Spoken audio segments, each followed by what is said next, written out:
ஒரு மனுஷன் தான் உசுரை விட மேலா ஒரு கொள்கையை வச்சிருக்கான்னா அந்த கொள்கை மத்தவனுக்கு பிரயோஜனமா இருக்கணும். ஆனா இங்க சில பேரு தான் சுயநலத்தையும் தான் செஞ்ச தப்பையும் மறைக்கிறதுக்காக கடமைன்ற ஒரு பெரிய போர்வையை போத்திக்கிட்டு அலையிறாங்க. அந்த போர்வைக்குள்ள இருக்கிற அழுக்கு அவங்களுக்கு மட்டும்தான் தெரியும். வித்த கத்து கொடுக்கிற ஒரு வாத்தியார் உலகத்துக்கே வழிகாட்ட வேண்டியவர். அவரே ஒரு இருட்டுக்குள்ள போய் நின்னுகிட்டு இதுதான் என் விதி, இதுதான் என் கடமைன்னு சொன்னா அதை விட ஒரு பெரிய முட்டாள்தனம் வேற எதுவுமே இல்லை. அறிவு இருக்கிற இடத்துல தெளிவு இருக்கணும். ஆனா இங்க அறிவு இருக்கிற இடத்துல வெறும் பயம்தான் குடியிருக்கு. ஆச்சாரியரே, உங்க கையில இருக்கிற இந்த வில்லோட நாணலை விட உங்க மனசாட்சியோட பாரம் இப்போ அதிகமா இருக்கிறதே, அதை நீங்க கவனிக்கலையா? ஒரு போர் வீரன் ஆயுதத்தை தூக்குறப்போ அவனோட நோக்கம் தெளிவா இருக்கணும். ஆனா உங்க கண்ணில் ஒரு பெரிய நடுக்கம் தெரியுது. அந்த நடுக்கம் எதிரிய பார்த்து வந்ததில்ல, உங்களுக்குள்ளேயே இருக்கிற அந்த உண்மையை பார்த்து வந்தது. நீங்க யாருக்காக இங்க வில் எடுத்து நிக்கிறீங்க? நியாயத்துக்காகவா இல்ல நீங்க வாங்குற சம்பளத்துக்காகவா? ஒரு குருவோட உண்மையான கடமைங்கிறது ஒரு ராஜாவுக்கு அடிமையா இருக்கிறது இல்ல, தர்மம் எங்க இருக்கோ அங்க துணையா நிக்கிறது தான். ஆனா நீங்க அந்த தர்மத்தை தெருவில் விட்டுட்டு ஒரு அரண்மனை வாசல்ல காவல் காத்துக்கிட்டு இருக்கீங்க. உங்க வித்தை உங்களை ஒரு உயரத்துல வச்சிருக்குன்னு நீங்க நினைச்சுக்கிட்டு இருக்கலாம். ஆனா அந்த வித்தை இப்போ உங்களை பார்த்து கேலி பண்ணுது. என்ன எதுக்கு கத்துக்கிட்டேன்னு அது கேக்குது. ஒரு குருவா நீங்க இந்த உலகத்துக்கு என்ன சொல்லிக் கொடுக்க போறீங்க? அநியாயம் பண்றவன் பக்கம் நின்னுட்டு நான் சொன்ன பேச்சை காப்பாத்துறேன்னு சொல்றதுல என்ன பெருமை இருக்கு? நீங்க செஞ்ச தப்பு என்ன தெரியுமா? தர்மத்தை விட ஒரு தனி மனுஷனுக்கு நீங்க கொடுத்த வாக்க பெருசா நினைச்சதுதான். அந்த வாக்கு இப்போ ஒரு விலங்கா மாறி உங்க காலையே சுத்திக்கிட்டு இருக்கு. அந்த விலங்கை உடைச்சிட்டு வெளியே வர்றதுக்கு உங்களுக்கு தைரியம் இல்லை. மனுஷனோட அறிவுங்கிறது அவன் கத்துக்கிட்ட சூத்திரங்கள்ல இல்ல, அவன் எடுக்கிற முடிவுகள்ல தான் இருக்கு. நீங்க ஒரு மேதையா இருக்கலாம், ஆனா ஒரு சரியான முடிவை எடுக்க தெரியாத மேதை வெறும் பாரத்தை சுமக்கிற ஒரு சுமைகூலிக்கு சமம். நீங்க கத்துக் கொடுத்த அர்ஜுனன் தர்மத்துக்காக நிக்கிறான், ஆனா கத்துக் கொடுத்த நீங்க அதர்மத்துக்கு கொடை பிடிச்சிட்டு நிக்கிறீங்க. இது எவ்வளவு பெரிய முரண்! உங்க மனசுக்குள்ள ஒரு பெரிய போராட்டம் நடக்குதுன்னு எனக்கு தெரியும். அந்த போராட்டம் தான் உங்களை நிம்மதியா இருக்க விட மாட்டேங்குது. ராத்திரி நேரத்துல நீங்க கண்ணை மூடினா நீங்க செஞ்ச அநீதிகள் எல்லாம் ஒரு நிழலா வந்து உங்களை பயமுடுத்துது. இந்த களம் உங்களுக்கு ஒரு வாய்ப்பு கொடுத்துருக்கு, உங்க தப்பை திருத்திக்கிறதுக்கான வாய்ப்பு. ஆனா நீங்க அந்த வாய்ப்பை பயன்படுத்திக்காம மறுபடியும் அந்த கடமைன்ற மாயக்குள்ளேயே ஒளிஞ்சிக்க பாக்குறீங்க. தர்மங்கிறது ஏதோ ஒரு ஒப்பந்தம் கிடையாது, அது ரத்தத்துல ஊற வேண்டிய ஒரு உணர்வு. அந்த உணர்வு செத்துப்போன ஒரு மனுஷன் வெறும் ஜடம்தான். நீங்க ஜடமா வாழ போறீங்களா இல்ல ஒரு உன்னதமான குருவா மாற போறீங்களான்றது உங்க கையில தான் இருக்கு. ஆனா ஒண்ணு மட்டும் ஞாபகம் வச்சுக்கோங்க, காலம் உங்களை கவனிச்சுக்கிட்டே இருக்கு. நீங்க எடுக்கிற ஒவ்வொரு மூச்சும் இந்த உலகத்துக்கு ஒரு செய்தியை சொல்ல போகுது. அந்த செய்தி தர்மமா இருக்கணுமே தவிர ஒரு கோழையோட சமாதானமா இருக்கக்கூடாது. நன்றிங்கிறது ஒரு நல்ல பண்பு தான். ஆனா அந்த நன்றி ஒரு அநியாயத்துக்கு துணையா போறப்போ அது ஒரு பெரிய சாபமா மாறிடுது. துரோணரே, நீங்க அடிக்கடி சொல்ற ஒரு விஷயம், நான் அஸ்தினாபுரத்து உப்பை தின்னுட்டேன், அதனால நான் உங்களுக்கு துரோகம் பண்ண மாட்டேன்னு. ஆனா ஒன்னு யோசிச்சு பாருங்க, உப்பை தின்றவன் நன்றியுடன் இருக்கலாம், ஆனா அதற்காக அதர்மத்திற்கு துணை போகலாமா? நீங்க சாப்பிட்ட அந்த சாப்பாடு எத்தனையோ பேரோட கண்ணீர்லையும் வலியிலையும் செஞ்சது. அந்த சாப்பாட்டுக்காக நீங்க உங்க ஆத்மாவையே அடகு வச்சிட்டீங்க. இது நன்றி கடன் இல்ல, இது ஒரு தற்கொலை. உங்க நேர்மையை நீங்களே கொன்னுட்டு அதுக்கு மேல நன்றின்ற ஒரு பூவை வச்சு மூடி மறைக்க பாக்குறீங்க. தர்மம்ங்கிறது ஒரு கையெழுத்து போட்டு செஞ்சுக்கிற ஒப்பந்தம் கிடையாது. நீ எனக்கு சோறு போடு, நான் உனக்காக கொலை பண்ணுவேன்னு சொல்றதுக்கு பேரு தர்மம் இல்ல, அதுக்கு பேரு வியாபாரம். நீங்க ஒரு வியாபாரியா மாறிட்டீங்க. ஒரு குருவோட தகுதி என்ன தெரியுமா? அவன் எந்த சூழல்லையும் உண்மையோட பக்கம்தான் நிக்கணும். ராஜா தப்பு பண்ணுனா அந்த ராஜாவையே தட்டி கேட்கிற அதிகாரம் ஒரு குருவுக்கு உண்டு. ஆனா நீங்க அந்த அதிகாரத்தை துரியோதனனோட காலுக்கடியில வச்சிட்டீங்க. அவன் போடுற பிச்சைக்காக நீங்க உங்க அறிவை வித்துட்டீங்க. ஒரு அறிவாளி தான் அறிவை விற்கிறது தான் இந்த உலகத்துல நடக்கிற மிகப்பெரிய பாவம். உங்க இதயத்தோட குரலை நீங்க எப்பவோ அமிக்கிட்டீங்க. அந்த குரல் கத்திக்கிட்டே இருக்கு, இது தப்பு, நீ செய்யறது தப்புன்னு. ஆனா நீங்க அந்த குரலை கேட்காத மாதிரி நடிக்கிறீங்க. ஏன்னா உங்களுக்கு அந்த வசதியான வாழ்க்கை பிடிச்சிருக்கு, அந்த அந்தஸ்து பிடிச்சிருக்கு. ஆச்சாரியார்னு எல்லாரும் உங்களை கூப்பிடுறப்போ கிடைக்கிற அந்த கௌரவம் உங்களை ஒரு போதையா மாத்திருச்சு. அந்த போதையில நீங்க எதை இழக்கிறீங்கன்னு உங்களுக்கு தெரியல. நீங்க உங்க நிம்மதியை இழந்துட்டீங்க, உங்க பெருமையை இழந்துட்டீங்க, கடைசியில உங்க தர்மத்தையும் இழந்துட்டு நிக்கிறீங்க. தர்மம்ங்கிறது கஷ்டமான நேரத்துல தான் சோதிக்கப்படும். நல்லா இருக்கிறப்போ எல்லாரும் தர்மம் பேசுவாங்க. ஆனா ஒரு நெருக்கடி வர்றப்போ லாப நஷ்டம் பார்க்காம யாரு நீதியோட பக்கம் நிக்கிறாங்களோ அவங்க தான் உண்மையான மனுஷங்க. நீங்க அந்த சோதனையில தோத்துட்டீங்க. உங்களுக்கு முன்னாடி ஒரு சின்ன பையன் அநியாயமா கொல்லப்படுறான். ஒரு பொண்ணு சபை நடுவுல அவமானப்படுத்தப்படுறான். அப்போதெல்லாம் உங்க தர்மம் எங்க போச்சு? அப்போதெல்லாம் அந்த உப்ப தின்ன நன்றி கடன் தான் உங்க கண்ணை மறைச்சதா? அந்த நன்றி கடனை விட அந்த பொண்ணோட மானம் பெருசா தெரியலையா உங்களுக்கு? யோசிச்சு பாருங்க ஆச்சாரியரே, நீங்க கத்துக்கிட்ட வேதங்கள் எல்லாம் உங்களுக்கு எதை சொல்லி கொடுத்தது? வெறும் மந்திரங்களை மட்டும் படிச்சுட்டு அதோட சாரத்தை வாழ்க்கையில விட்டுட்டீங்களே. ஒரு மனுஷன் எவ்வளவு பெரிய படிப்பு படிச்சிருந்தாலும் அவன்கிட்ட மனிதாபிமானம் இல்லைன்னா அவன் படிச்ச படிப்பு வெறும் குப்பை. நீங்க அந்த குப்பையத்தான் இப்போ சுமந்துட்டு இருக்கீங்க.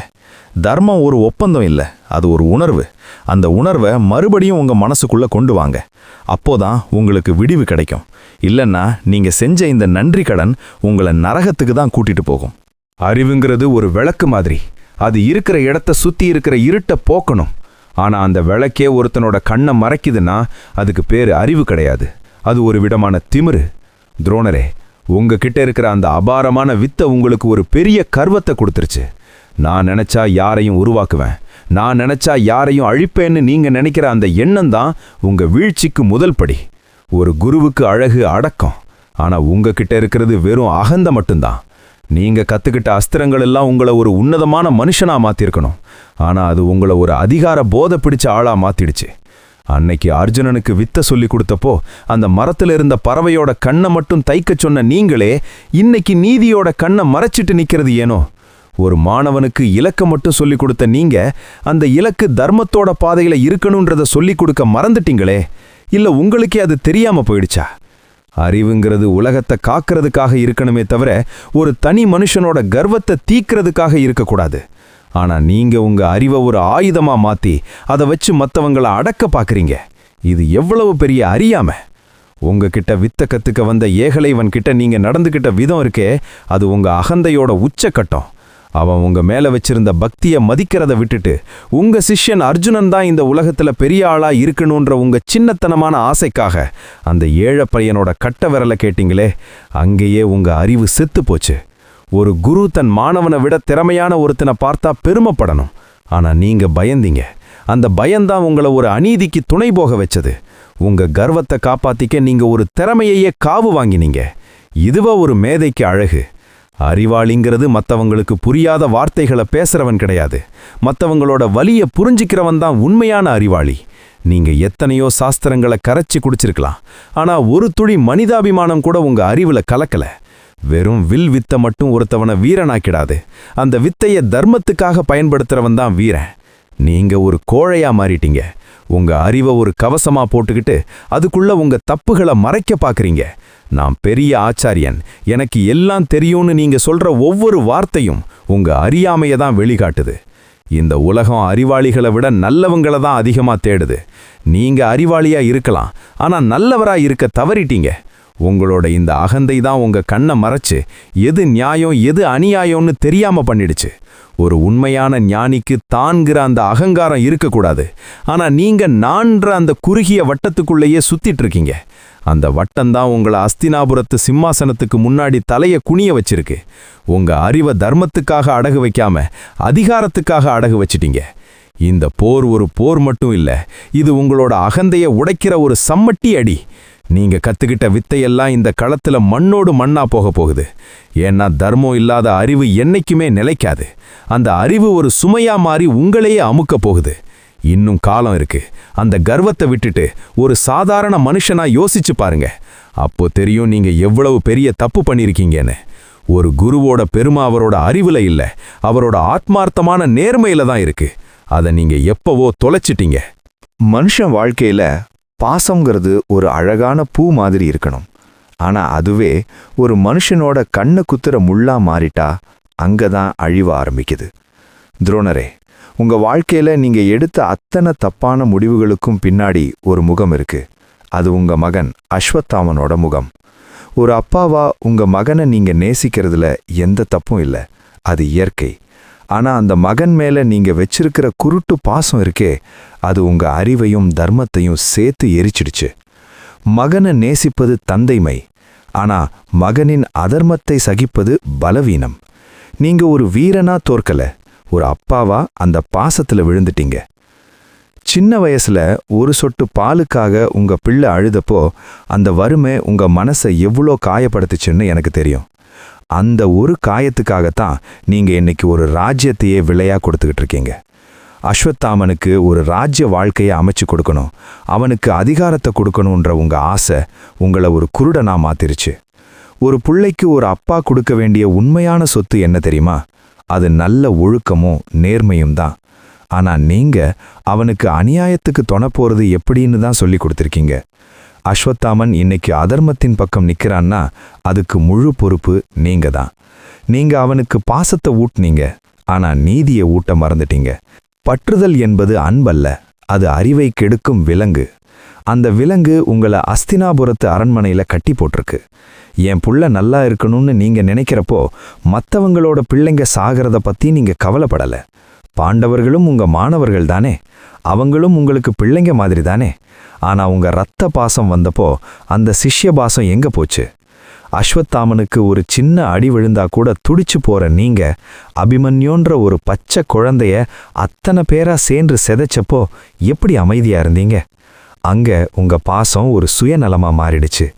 அந்த சுயநலம்தான் தர்மத்தோட கழுத்தை நெரிச்சுது.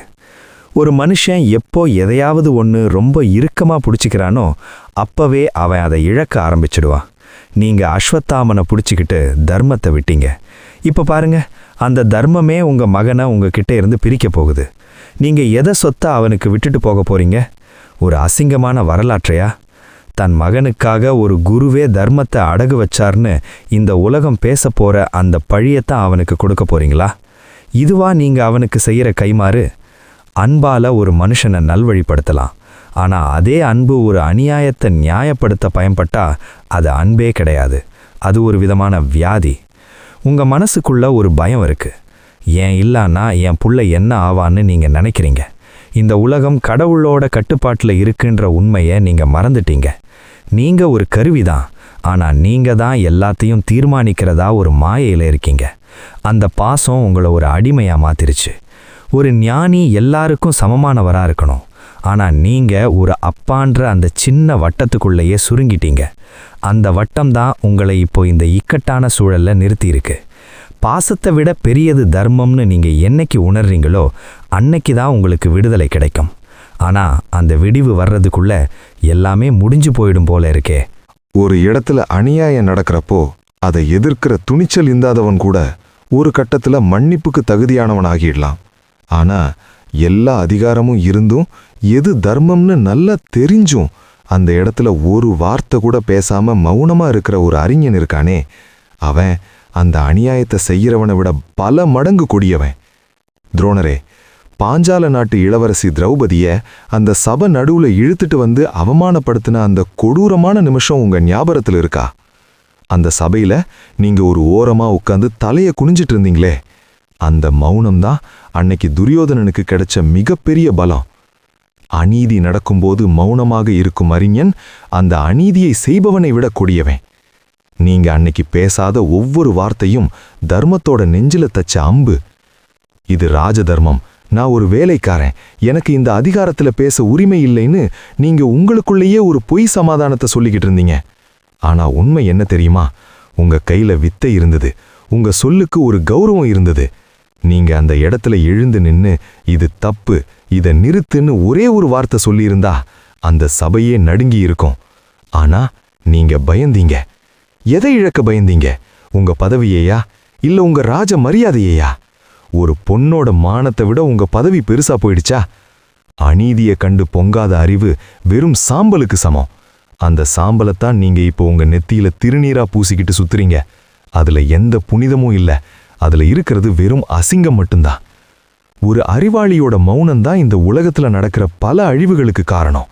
தப்பு செய்யறவன் துணிச்சலா செய்வான், ஆனா அதை தடுக்க வேண்டியவங்க அமைதியா இருக்கிறப்போ அந்த தப்பு ஒரு உரிமையா மாறிடுது. அன்னைக்கு அந்த சபையில திரௌபதி உங்களை பார்த்து, குருவே நீங்களாவது சொல்லுங்களேன், இது நியாயமானு கதறினப்போ உங்க காது கேட்கலையா, இல்ல உங்க வாய்தான் திறக்கலையா? நீங்க கத்துக்கிட்ட அந்த 4 வேதங்களும் சாஸ்திரங்களும் அந்த நேரத்துல உங்களுக்கு கை கொடுக்கலையா? ஒரு மனுஷன் எப்போ தன்னோட அறிவை மனிதாபிமானத்துக்காக பயன்படுத்த தயங்குறானோ அப்பவே அவனோட அறிவு ஒரு சாபமா மாறிடுது. அந்த சாபத்தை தான் நீங்க இப்போ சுமந்துட்டு இருக்கீங்க. வாழ்க்கைங்கிறது வெறும் சாப்பிட்டு தூங்குறது மட்டும் கிடையாது. நாம வாழ்ற காலத்துல ஒரு அநியாயம் நடக்கிறப்போ அதை தட்டி கேட்கிற அந்த ஒரு நிமிஷம்தான் நாம யாருன்னு இந்த உலகத்துக்கு சொல்லும். ஆனா நீங்க அந்த வாய்ப்பை வசதியா நழுவ விட்டுட்டீங்க. நான் பீஷ்மரை பார்த்தேன், அவர் அமைதியா இருந்தார், அதனால நானும் அமைதியா இருந்தேன்னு நீங்க காரணம் சொல்லலாம். ஆனா பீஷ்மரோட சபதம் வேற, அவரோட வலி வேற. நீங்க ஒரு ஆச்சாரியார், உலகத்துக்கே வழிகாட்ட வேண்டியவர்.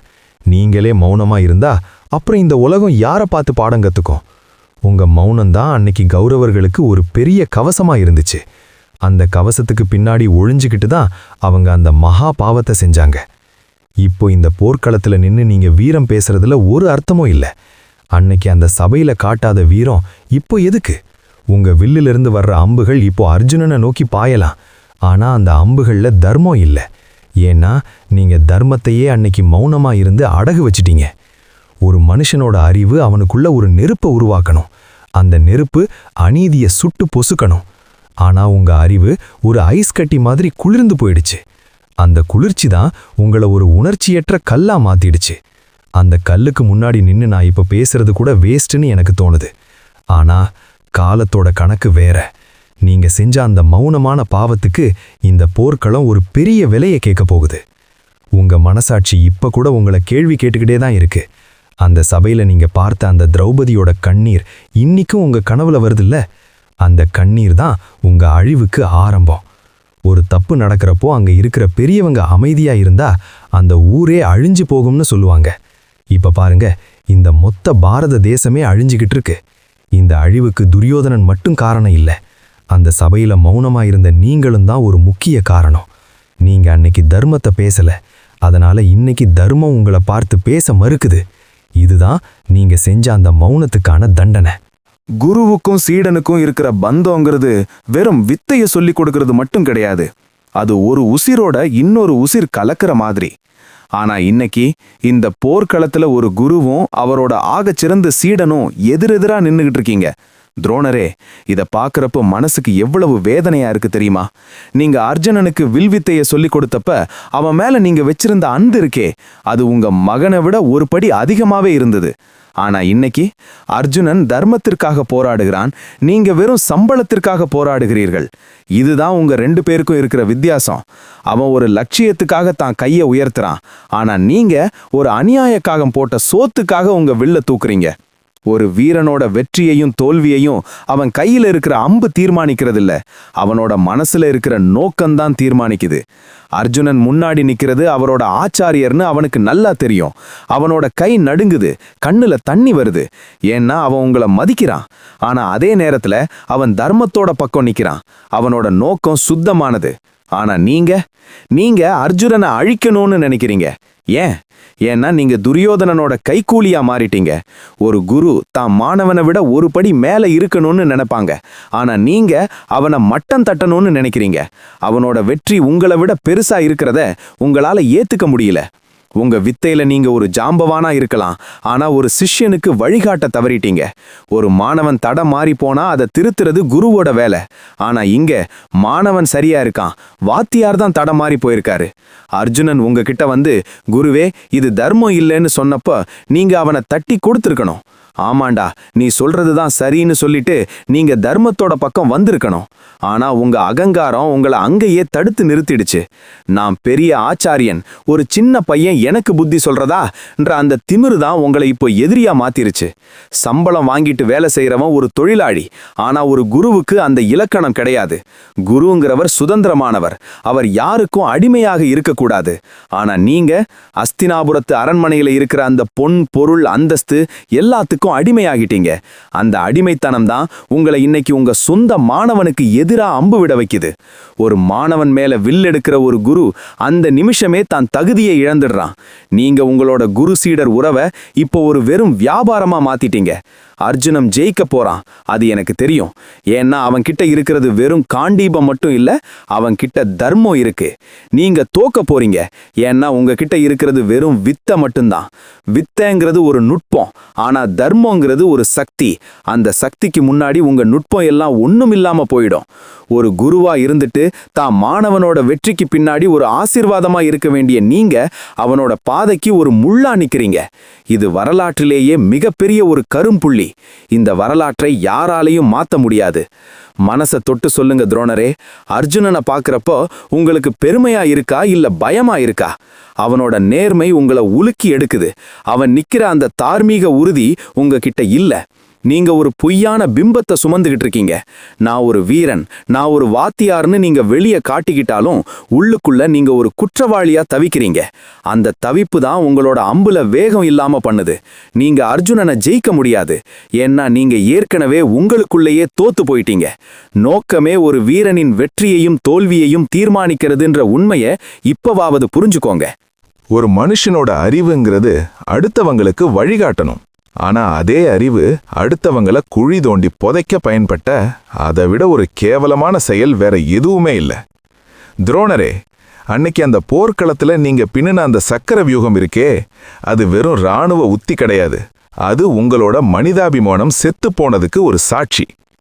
ஒரு குருவா இருந்துட்டு ஒரு சின்ன பையன் அபிமன்யுக்கு எதிரா அத்தனை பேரா சேர்ந்து சதிவலை பின்றது தர்மமா? அந்த பையன் உள்ள வர தெரியும், வெளியே வர தெரியாதுன்னு தெரிஞ்சே அவனை உள்ள இழுத்தீங்களே, அங்க உங்க மனசாட்சி எங்க போச்சு? தந்திரம் என்பது கோழைகளின் ஆயுதம், வீரத்தின் அடையாளம் அல்ல. நீங்க ஒரு பெரிய வீரன்னு உங்களை நீங்களே சொல்லிக்கிறீங்க. ஆனா ஒரு குழந்தைய சுத்தி வளைச்சு கொல்றதுக்கு திட்டம் போடுறது எந்த ஊர் நியாயம்? வழிகாட்டும் குருவே ஒரு சிறுவனுக்கு சதி வளர்ப்பின்றது தர்மமான்னு உங்களை நீங்களே ஒரு தடவை கேட்டு பாருங்க. அபிமன்யு உங்க முன்னாடி நின்னு சண்டை போட்டப்போ அவனோட முகத்துல தெரிஞ்ச அந்த வீரம் உங்க கண்ணை திறக்கலையா? அவன் உங்க காலடியில விழுந்து ஆசீர்வாதம் வாங்கின அந்த நினைப்பு உங்களுக்கு வரலையா? ஒரு ஆச்சாரியரா இருந்துட்டு விதிகளை மீறி அத்தனை மகாரதிகளும் சேர்ந்து அந்த பையனை செதைச்சப்போ நீங்க எதை நினைச்சு பெருமைப்பட்டீங்க? ஆஹா, என் சக்கர வியூகம் ஜெயிச்சிருச்சுன்னு நினைச்சிங்களா? இல்ல, அங்க உங்க ஆத்மா தோத்து போச்சு. ஒரு குழந்தைய கொன்னு வர்ற வெற்றி ஒரு வெற்றியே கிடையாது, அது ஒரு பெரிய அவமானம். அந்த அவமானத்தை தான் நீங்க இப்போ ஒரு கிரீடமா சூடிக்கிட்டு இருக்கீங்க. தந்திரம் பண்ணி ஒருத்தரை ஜெயிக்கிறது ரொம்ப லேசு, ஆனா நேர்மையா நின்னு ஒருத்தரை எதிர்கொள்றது தான் உண்மையான வீரம். நீங்க உங்க அறிவை ஒரு நச்சு வலையா மாத்திட்டீங்க. அந்த வலையில சிக்கி ஒரு தர்மமே இன்னைக்கு ரத்தம் சிந்தி கிடக்குது. ஒரு குருவா நீங்க அந்த பையனுக்கு கவசமா இருந்திருக்கணும், ஆனா நீங்க அவனுக்கு யமனாவே மாறிட்டீங்க. வித்த கத்து கொடுத்த கை இன்னைக்கு ஒரு குழந்தையோட கழுத்தை நெரிக்கிறதுக்கு தொண போகுதுன்னா அந்த வித்தை எதுக்கு? அந்த படிப்பு எதுக்கு? நீங்க கத்துக்கிட்ட அத்தனை அஸ்திரங்களும் அந்த இடத்துல அழுதுட்டு இருந்தது உங்களுக்கு தெரியலையா? தர்மத்தை மீறி செய்யற எந்த ஒரு காரியமும் காலத்துக்கும் உங்களை ஒரு குற்றவாளியா தான் காட்டும். சக்கர வியூகம்ங்கிறது ஒரு மாயை. அந்த மாயையில நீங்க பாண்டவர்களை சிக்க வைக்க பார்த்தீங்க. ஆனா உண்மையிலேயே அந்த மாயையில சிக்கி இருக்கிறது நீங்க தான். நான் பெரிய ஆளு, நான் எப்பேற்பட்ட உத்தியையும் போடுவேன்ற உங்க அகங்காரம் தான் உங்களை சுத்தி ஒரு வியூகத்தை பின்னி இருக்கு. அந்த வியூகத்துல இருந்து உங்களால வெளியே வர முடியல, ஏன்னா நீங்க அதர்மத்தோட நிழல்ல ரொம்ப ஆழமா போயிட்டீங்க. ஒரு சின்ன பையனை ஏமாத்தி ஜெயிக்கிறதுல உங்களுக்கு என்ன கிடைச்சது? கௌரவர்களோட பாராட்டா? அந்த பாராட்டுக்காக நீங்க உங்க குரு பக்தியை அடகு வச்சிட்டீங்க. ஒரு குரு தன் மாணவனோட மகனை தான் பேரம் மாதிரி பார்க்கணும், ஆனா நீங்க அவனை ஒரு எதிரியா பார்த்தீங்க. அந்த பார்வை தான் உங்க வீழ்ச்சிக்கு காரணம். இப்போ இந்த உலகமே உங்களை துப்புது. பாத்தியா, உலகத்துக்கே பாடம் சொன்னவர் ஒரு குழந்தைய சதி பண்ணி கொன்னுட்டாருன்னு எல்லாரும் பேசுறாங்க. அந்த பழிச்சொல்லுக்கு நீங்க என்ன பதில் சொல்ல போறீங்க? கடமைன்னு மறுபடியும் அதே பழைய பல்லவிய பாட போறீங்களா? கடமைங்கிறது ஒரு குழந்தைய அநியாயமா கொல்றது கிடையாது. கடமைங்கிறது அநீதியை தட்டி கேட்கறது. ஆனா நீங்க அநீதிக்கு தலைமை தாங்குறீங்க. தந்திரத்தால ஒரு சாம்ராஜ்யத்தை வேணா ஜெயிக்கலாம், ஆனா ஒரு மனுஷனோட மனசை ஜெயிக்க முடியாது. நீங்க அன்னைக்கு அபிமன்யுவை கொன்னப்பவே இந்த உலகத்தோட நம்பிக்கையை நீங்க கொன்னுட்டீங்க. இனி யாருமே ஒரு குருவை நம்ப மாட்டாங்க, ஏன்னா குருவே சதிவலை பின்றாருன்ற அந்த பயத்தை நீங்க உண்டாக்கிட்டீங்க. யோசிச்சு பாருங்க ஆச்சாரியரே, உங்களோட இந்த அறிவுத்திறன் யாருக்கு பயன்படுது? ஒரு அழிவுக்காகவா? ஒரு அநீதிக்காகவா? ஒரு குழந்தையோட மரணத்துக்காகவா? நீங்க போட்ட அந்த சக்கர வியூகம் இப்போ உங்களை சுத்தி சுத்தி வருது. அந்த வியூகத்துக்குள்ள நீங்க மாட்டிக்கிட்டீங்க. அங்க இருந்து வெளியே வர உங்களுக்கு வழி தெரியல. ஏன்னா நீங்க தர்மத்தோட கையை பிடிச்சு நடக்கல, துரோகத்தோட கையை பிடிச்சு நடக்கிறீங்க. துரோகம் உங்களை ஒரு பெரிய இருட்டுக்குள்ள கூட்டிட்டு போயிட்டு இருக்கு. அங்க வெளிச்சமே இருக்காது. அந்த இருட்டுல நீங்க செஞ்ச பாவம் தான் உங்களை வரவேற்கும். அப்போ நீங்க எவ்வளவுதான் கத்துனாலும் உங்களை காப்பாத்த அங்க யாருமே இருக்க மாட்டாங்க. மனுஷன் தம் வாழ்நாள் முழுக்க எதையாவது ஒன்றை தேடி ஓடிக்கிட்டே இருக்கான். சில பேர் அதிகாரத்தை தேடுறாங்க, சில பேர் புகழை தேடுறாங்க. ஆனால் கடைசியில் ஒரு கட்டத்தில் எல்லாத்தையும் விட்டுட்டு நிற்கிறப்போதான் தான் தேடினது எதுவுமே நிம்மதியை தரலன்ற உண்மை புரியும். துரோணரே, இந்த போர் வெறும் மண்ணுக்காகவோ இல்லை சிம்மாசனத்துக்காகவோ நடக்கிறது கிடையாது. இது உங்களோட ஆத்மாவை சுத்திகரிக்க நடக்கிற ஒரு போராட்டம். நீங்க இவ்வளவு காலம் சுமந்துட்டு இருக்கிற அந்த கௌரவம், அந்த வஞ்சம், அந்த வித்தை எல்லாத்தையும் விட மேலான ஒரு விஷயம் இருக்கு. அதுதான் சரணாகதி. எல்லாத்தையும் நான் தான் செய்யறேன்ற அந்த நான்கிற அகங்காரத்தை விட்டுட்டு அந்த பரம்பொருளோட காலில் விழுறது தான் ஒரு மனுஷனுக்கு கிடைக்கிற ஆகச்சிறந்த விடுதலை. துரோணரே, இந்த போர் மண்ணுக்காக அல்ல, உங்க ஆத்மாவை சுத்திகரிக்க. நீங்க ஒரு பெரிய வில்லாளியா இந்த உலகத்துக்கு தெரியலாம்.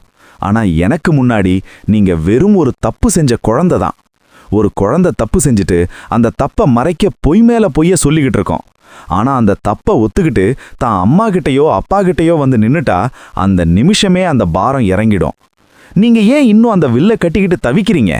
அந்த வில்லு உங்களுக்கு புகழ கொடுத்துருக்கலாம், ஆனா நிம்மதியை கொடுக்கல. அந்த வில்லை கீழே போட்டுட்டு உங்க தப்பை ஒத்துக்கிட்டு வந்து நில்லுங்க. அதுதான் உண்மையான சரணாகதி. இறைவனிடம் சரணடைவதே அனைத்து போராட்டங்களுக்கும் இறுதி தீர்வு. நீங்க எவ்வளோ பெரிய அஸ்திரங்களை வச்சிருந்தாலும் அது உங்களை மரணத்துல இருந்தோ இல்ல மன உளைச்சல்ல இருந்தோ காப்பாத்தாது. ஆனா சரணாகதிங்கிற அந்த ஒரு உணர்வு உங்க மொத்த பாவத்தையும் போக்கக்கூடிய சக்தி கொண்டது. நீங்க இவ்வளவு காலம் அதர்மத்துக்கு துணை போனதுக்கு மன்னிப்பு கேட்க வேண்டியது என்கிட்ட இல்ல, உங்களுக்குள்ளேயே இருக்கிற அந்த தர்மத்துக்கிட்ட. நீங்க உங்களையே இழந்துட்டு நிக்கிறீங்க. உங்களை நீங்க மீட்டெடுக்கணும்னா நீங்க அந்த ஆச்சாரியாருன்ற முகமுடிய கழட்டி எறியணும். ஒரு சாதாரண மனுஷனா, ஒரு பக்தனா, தர்மத்தோட அடிமையா வந்து நில்லுங்க. மனுஷனோட அறிவுங்கிறது ஒரு மரம் மாதிரி. அந்த மரம் பூத்து குலுங்கலாம், ஆனா அது வேரோட சாயிறப்போ அதுக்கு எந்த பெருமையும் இல்லை. சரணாகதிங்கிறது அந்த வேற பலப்படுத்துற விஷயம். நீங்க உங்க வேற அதர்மத்துல நட்டு வச்சிருக்கீங்க. அதனாலதான் மரம் எவ்வளோ பெருசா இருந்தாலும் உங்க மனசுக்குள்ள ஒரு பயம் இருக்கு. அந்த பயத்தை போக்குறதுக்கு ஒரே வழி அந்த வில்ல தூக்கி எறிஞ்சுக்கு தர்மத்தோட பாதையில சரணடைகிறது தான். நீங்க ஒரு குருவா இருந்துட்டு மற்றவங்களுக்கு சரணாகதியை பத்தி சொல்லி கொடுத்துருக்கணும். ஆனா நீங்க அதிகாரத்துக்கு சரணடைஞ்சிட்டீங்க. அதிகாரத்துக்கு சரணடைகிறவன் அடிமை, ஆனா இறைவனுக்கு சரணடைகிறவன் தான் உண்மையான சுதந்திரமானவன். உங்க முன்னாடி இருக்கிற இந்த உலகம் ஒரு மாயை. இங்க இருக்கிற ராஜாக்கள், இந்த ரத்தம், இந்த யுத்தம் எல்லாமே ஒரு நாள் காணாம போயிடும். ஆனா உங்க ஆத்மா எடுத்துட்டு போற அந்த தர்மம் மட்டும்தான் நித்தியமானது. அந்த தர்மத்தை இப்பவாவது தேடுங்க. நான் செஞ்சது தப்பு, நான் அநியாயத்துக்கு துணை போயிட்டேன்னு ஒரு நிமிஷம் மனசார நினைச்சு அந்த வில்ல கீழே வையுங்க. அந்த நிமிஷமே உங்க மனசுல ஒரு பெரிய அமைதி பிறக்கும். அந்த அமைதி தான் மோட்சம். அந்த மோட்சத்தை தேடி போறது தான் ஒரு ஞானியோட வேலை. நீங்க ஞானியா இருக்க போறீங்களா இல்ல வெறும் போர் வீரனா இருக்க போறீங்களான்றது உங்களோட இந்த சரணாகதியில தான் இருக்கு. சரணடைகிறதுன்னா தோத்து போறதுன்னு அர்த்தம் இல்ல, அது தன்னோட தப்ப உணர்ந்து சரியான பாதையை தேர்ந்தெடுக்கிறதுன்னு அர்த்தம். நீங்க இப்போ எடுக்க போற அந்த ஒரு முடிவு உங்க பல தலைமுறையோட வரலாற்றை மாத்தும். நீங்க அநீதியை எதிர்த்து நிக்கலனாலும் பரவாயில்ல, அநீதிக்காக போராடுறதை நிறுத்துங்க. அதுவே ஒரு பெரிய சரணாகதி தான். இறைவன் உங்களுக்கு கொடுத்திருக்கிற இந்த கடைசி வாய்ப்பை பயன்படுத்திக்கோங்க. விதியோட கணக்குல இருந்து தப்பிக்கணும்னா நீங்க விதியை படைச்சவங்கிட்டயே சரணாகதி அடையணும். அப்பதான் உங்க ஆத்மாவுக்கு ஒரு விடிவு கிடைக்கும். இல்லனா இந்த இரத்த கரை பிடிஞ்ச வரலாற்றிலேயே நீங்க ஒரு கருப்பு பக்கமா நின்னுடுவீங்க. மனுஷன் பிறக்கிறது அவனோட கையில இல்ல, ஆனா சாகிறது எப்படி இருக்கணும்ன்றத அவன் எடுக்க போற சில முடிவுகள் தான் தீர்மானிக்குது. துரோணரே, இப்போ உங்களோட கணக்கு முடிய போற நேரம் வந்துடுச்சு.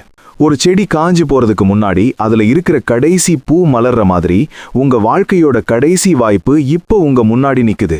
இவ்வளவு காலமா நீங்க சேர்த்து வச்ச அந்த வித்தை, அந்த கௌரவம், அந்த வஞ்சகம் எல்லாத்தையும் விட ஒரு பெரிய விஷயம் உங்க உசிரை விட்டு பிரிய போகுது. அந்த நிமிஷத்துல நீங்க எதை புடிச்சுக்கிட்டு இருக்க போறீங்க? உடல் அழியும் முன் உங்கள் பற்றுதலை அழியுங்கள். அதுதான் ஒரு ஞானிக்கு கிடைக்கிற கௌரவமான சாவு. உங்க பையன் அஸ்வத்தாமன் மேல நீங்க வச்சிருக்கிற அந்த தீராத பாசம்தான் உங்களை இவ்வளவு அநீதிக்கும் துணை போக வச்சுது. இப்போ ஒரு செய்தி வருது பாருங்க, அஸ்வத்தாமன் இறந்துட்டான்னு. அந்த ஒரு நிமிஷத்துல உங்க உலகம் இடிஞ்சு விழுற மாதிரி இருக்குல்ல, உங்க வில்லு கை நழுவி கீழே விழுதில்ல. ஏன்னா இவ்வளவு நாளா நீங்க அநீதி பக்கம் நின்னதுக்கு காரணமா இருந்த அந்த ஒரு தூண் இப்போ சாஞ்சிடுச்சு. உங்க பற்றுதல் உங்களை எவ்வளவு பலவீனமாக்கிடுச்சுன்னு இப்பவாவது புரியுதா? ஒரு மகனுக்காக ஒரு மொத்த தர்மத்தையே அடகு வச்சிங்களே, அந்த மகன் இப்போ இல்லைன்னு தெரிஞ்ச உடனே உங்க வித்தையெல்லாம் எங்க போச்சு? உங்க வீரம் எங்க போச்சு? மரணம் என்பது ஒரு முடிவல்ல, அது ஒரு புதிய தொடக்கம்.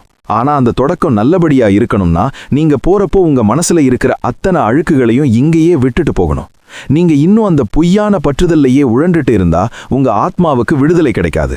அஸ்வத்தாமன் செத்துட்டான்ற அந்த செய்தி ஒரு அறிகுறிதான். அது எதை சொல்லுது தெரியுமா? நீங்க எதை நம்பி தர்மத்தை எதிர்த்து நின்னுட்டு இருக்கீங்களோ அது நிலைக்காதுன்றதை தான் சொல்லுது. நீங்க உங்க மகனை நேசிச்சீங்க, ஆனா தர்மத்தை நேசிக்க தவறிட்டீங்க. அதனால தான் இன்னைக்கு இந்த நிலைமை. உங்க இறுதித் தேர்வு இப்போ உங்க முன்னாடி நிக்குது. நீங்க மறுபடியும் அந்த வில்ல தூக்கி பிடிச்சு அநீதிக்காக போராட போறீங்களா, இல்ல எல்லாத்தையும் துறந்துட்டு அந்த பரம்பொருளோட நிழல்ல ஒதுங்க போறீங்களா? அஸ்வத்தாமன் ஹத அப்படின்னு தர்மன் சொன்னப்போ அந்த வார்த்தைக்கு பின்னாடி இருக்கிற அந்த கசப்பான உண்மையை நீங்க கவனிக்கல. ஒரு யானை செத்ததா இல்ல மனுஷன் செத்ததான்ற அந்த சந்தேகம் உங்க மனசுல வரல. ஏன்னா உங்க பாசம் உங்க அறிவை முழுசா மறைச்சிடுச்சு. அந்த மழுங்கி போன அறிவோட நீங்க என்ன சாதிக்க போறீங்க? ஒரு குருவா இருந்துட்டு ஒரு செய்தி வந்த உடனே இப்படி நிலைகுலைஞ்சு போறது அழகா? பற்றுதல்ங்கிறது ஒரு மனுஷனை எவ்வளவு கீழே இறக்குன்றதுக்கு நீங்க தான் ஒரு உதாரணம். நீங்க எதை நேசிச்சீங்களோ அதுவே இப்போ உங்களை அழிக்கிறதுக்கு ஒரு காரணமா மாறிடுச்சு. உங்க உடல் அழிய போகுது, அது இயற்கை. ஆனா உங்க ஆத்மா அநீதியோட கரையோட அழியக்கூடாது. இப்பவாவது அந்த நான், என் மகன், என் கௌரவோன்ற அந்த பொய்களை தூக்கி எறியுங்க. அந்த பற்றுதலை அழிச்சாதான் நீங்க ஒரு உன்னதமான நிலையை அடைய முடியும். இல்லனா நீங்க செஞ்ச அத்தனை பாவங்களும் ஒரு சங்கிலியா மாறி உங்களை நரகத்துல கட்டி போடும். அங்க போயிட்டு நான் அஸ்வத்தாமருக்காக இதெல்லாம் செஞ்சேன்னு சொன்னா யாரும் ஏத்துக்க மாட்டாங்க. காலம் உங்களுக்கு கொடுக்கிற இந்த கடைசி நிமிஷத்துல ஒரு தெளிவான முடிவை எடுங்க. வில்ல கீழே போடுறது தோல்வி கிடையாது, அது தர்மத்துக்கு நீங்க செய்கிற மரியாதை. உங்க வாழ்க்கையில நீங்க செஞ்ச அத்தனை தவறுகளுக்கும் பரிகாரம் தேட இதுதான் ஒரே வழி. தியானத்துல இறங்குங்க, உங்க ஆத்மாவை தேடுங்க. அங்க அஸ்வத்தாமன் இருக்க மாட்டான், அங்க வெறும் தர்மம் மட்டும்தான் இருக்கும். அந்த தர்மத்தோட கைகோர்த்துட்டு இந்த பூமியில இருந்து விடைபெறுங்க. அதுதான் உங்களுக்கும் நீங்க கத்துக்கிட்ட வித்தைக்கும் கிடைக்கிற ஒரு நல்ல முடிவு. ஒரு மனுஷன் வாழ்ந்த காலத்துல அவன் எவ்வளோ பெரிய மாளிகை கட்டினா, எவ்வளோ பெரிய சாம்ராஜ்யத்தை ஆளுனான்றது முக்கியமே இல்லை. அவன் செத்து போனதுக்கு அப்புறம் இந்த உலகம் அவனை எப்படி நினைச்சு பார்க்குதுன்றது தான் அவனோட உண்மையான வெற்றி. துரோணரே, சிறந்த வில்லாளியாக தெரிந்த நீங்கள் சிறந்த மனிதராக தெரிய தவறிவிட்டீர்கள். இதுதான் உங்களோட துரதிர்ஷ்டம்.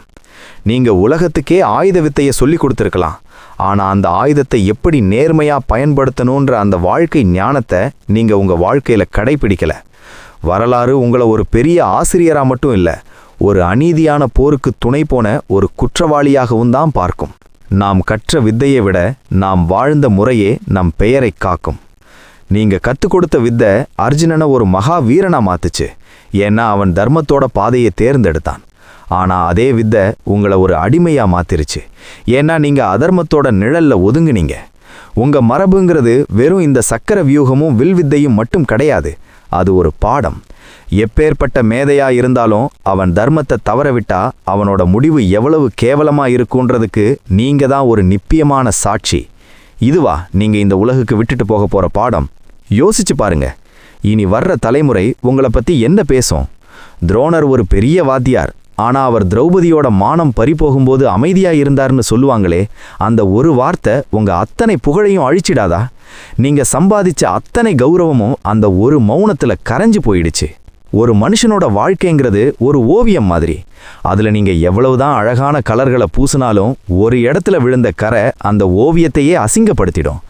உங்க வாழ்க்கையில அந்த அதர்மம்ன்ற கரை ரொம்ப ஆழமா படிஞ்சிடுச்சு. தர்மம் ஒருபோதும் யாரையும் சும்மா விடாது. அது ஒரு கண்ணாடி மாதிரி.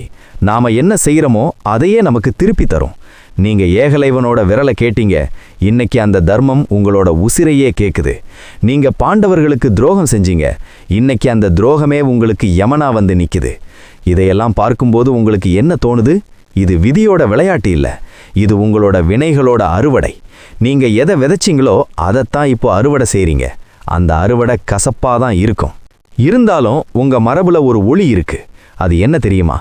ஒரு மனுஷன் கடைசி நிமிஷத்திலேயாச்சும் தான் தப்ப உணர்ந்து தர்மத்துக்காக தான் உசிர விட்டான்ற அந்த ஒரு ஆறுதல், அந்த ஆறுதலோட நீங்க விடைபெறுங்க.